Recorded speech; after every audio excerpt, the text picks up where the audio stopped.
Olá pessoal, hoje eu estou passando por aqui para falar de um assunto um pouco diferente. Esse distanciamento social tem impactado nossas vidas de muitas formas, não é? Mas as mudanças geradas por ele levaram ao nascimento de iniciativas que nos mostram quantas possibilidades criativas a sociedade hiperconectada nos oferece. O professor Laan Mendes de Barros, do Departamento de Comunicação Social do campus da Unesp em Bauru, aceitou o nosso convite para falar das experiências estéticas que surgiram nesse contexto. E olha só que interessante. Nós vivemos tempos complexos, tempos que não imaginávamos viver. Vivemos uma situação excepcional, imprevisível, que é uma situação inesperada, né, onde estamos eh, recolhidos em espaços, nós estamos distantes das pessoas, interrompemos as nossas atividades que estavam planejadas, tal qual havíamos imaginado seriam feitas, passamos a trabalhar, a estudar, a nos relacionar de uma maneira totalmente diferente, né? Sempre agora dependentes dos meios de comunicação. Isso, inclusive, é um grande desafio, porque nem todos temos acesso aos meios, mas, enfim, estamos vivendo numa situação excepcional. Essa situação, nós vivemos um distanciamento físico, né, das pessoas, instituições com as quais estávamos relacionados, e uma aproximação virtual, onde passamos a fazer todas as atividades do cotidiano, agora vinculados, né, a partir de meios de comunicação de informação, a partir da internet especialmente, ou da sociedade em rede, como chama o Manuel Castells, um autor catalão importante, que na virada do milênio, entre 96 e 98, ele vai desenvolver uma obra chamada A Era da Informação, Economia, Sociedade e Cultura. E um dos livros, o primeiro livro desse tríptico de 3 obras, se chama A Sociedade em Rede. O Manuel Castells vai justamente discutir como é que nós, já na virada do milênio, nos reestruturávamos, passávamos a viver uma outra dinâmica na qual, não mais numa lógica de grandes instituições que definiam, a partir de informações verticalizadas, nós passaríamos a nos relacionar por jogos de produção e consumo de informação numa sociedade interconectada. Os fluxos de informação se dariam num outro contexto.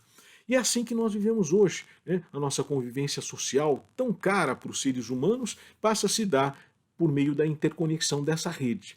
Esse mesmo autor, né, que nos traz essa obra, ele também escreve em 2011, publica um livro chamado Redes de Indignação e de Esperança. Por quê? Não só nós trabalhamos, produzimos cultura, consumimos cultura pelas redes, como nós também nos manifestamos por essas redes. É por meio das redes que nós podemos nos mobilizar, manifestar a nossa indignação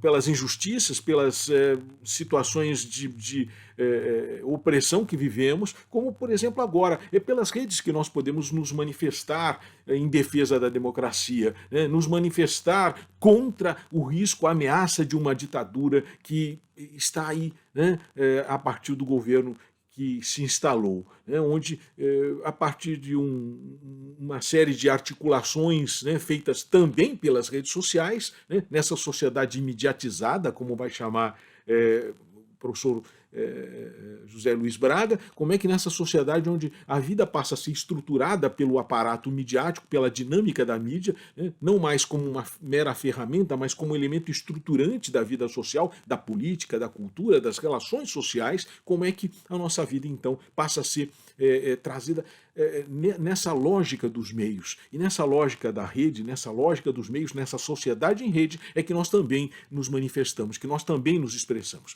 Mas, para além além dessa dimensão política que o Manuel Castells vai nos trazer em Redes de Indignação de Esperança, que nos leva a esperançar, né, algo tão importante nesses tempos de abatimento, né, vamos pensar um pouquinho também a questão da cultura, que aliás é o que me foi também demandado nessa fala.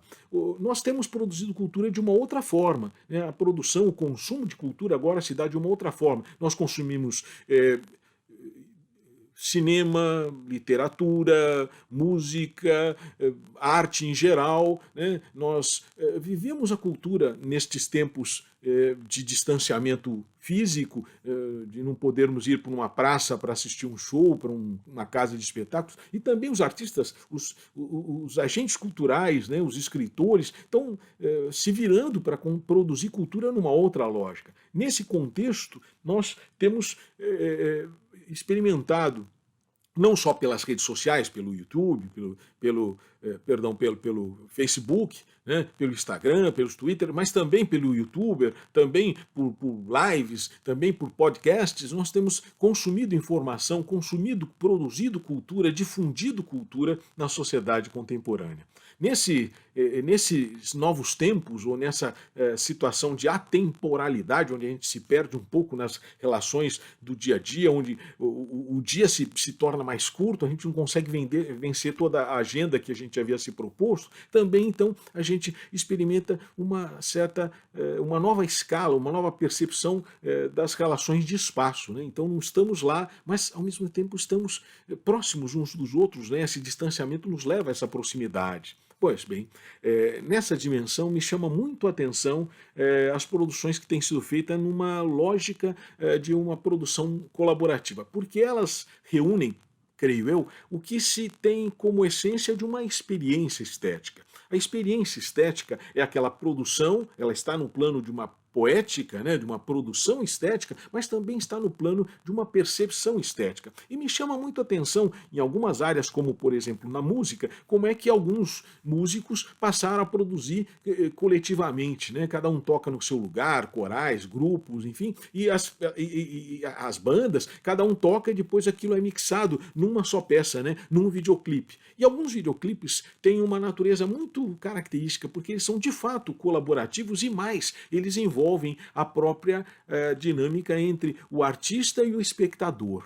Né? Então, aí é que eu penso se dá essa lógica de uma experiência estética na sua plenitude, porque não só a produção, a criação é feita, como ela é reelaborada na perspectiva do espectador, que ao ouvir, ao lembrar, né, ao perceber, sentir aquela produção que lhe foi proposta pelo ator, ele também participa, ele canta junto, ele toca junto. Isso já estava presente, por exemplo, num projeto que o Skank, um grupo mineiro, né, de ska, enfim, de reggae e música pop, de uma maneira geral, como é que o ska tinha produzido um projeto chamado...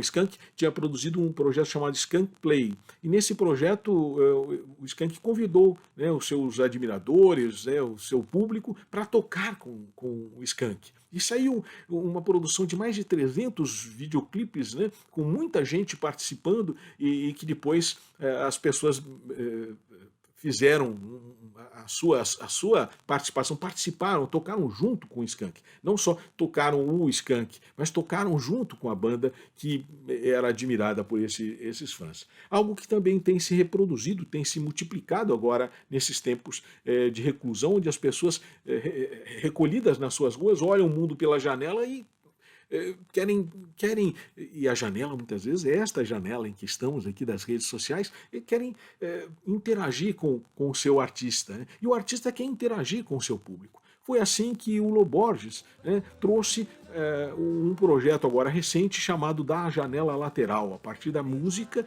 ele toca e convida, e resultou nesse videoclipe muito bacana que eu convido vocês a assistirem. Bom, bem, a gente se vê por aí.